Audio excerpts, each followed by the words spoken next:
Today is the 111th Congress getting sworn in, and one new member is likely to raise a few eyebrows. CBS News senior White House correspondent Bill Plante joins us with the scoop. Good morning, Bill.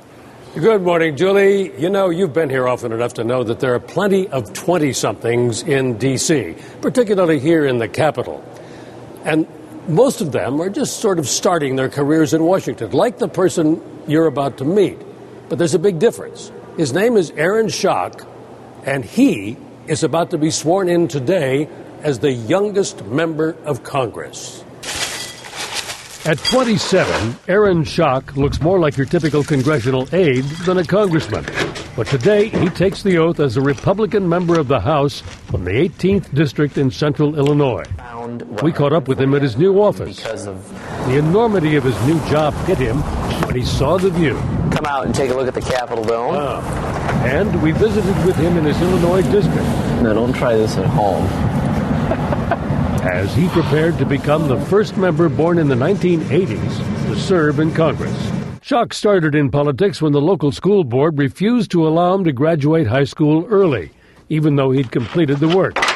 This is one of my favorite photos of Aaron. His mom says Aaron didn't take rejection lightly. And if you tell Aaron that he can't do something, well, look out, because he will do it. So he ran for the very school board that held him back. When a technicality kept his name off the ballot, he kept going. And in less than 2 months, we put together a great grassroots campaign, knocked on 13,000 houses, and got 6,406 people to write my name on the ballot correctly. How old are you?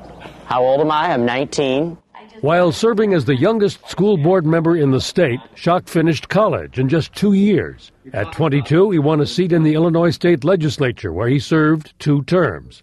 A career in Washington wasn't on his radar until 7-term Republican Ray LaHood announced his retirement from Congress.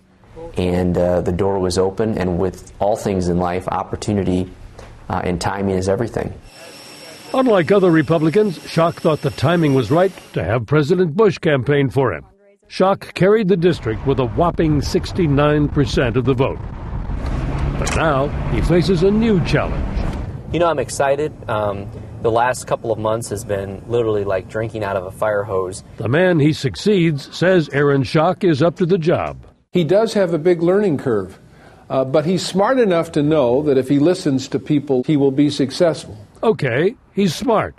But will his age be a problem on Capitol Hill? I think I'll bring a much different perspective than somebody who's 2 or 3 times my age. I think our country would look different, and certainly our government and its programs would look different if more people were here that were in their 20s and 30s. And here's another question.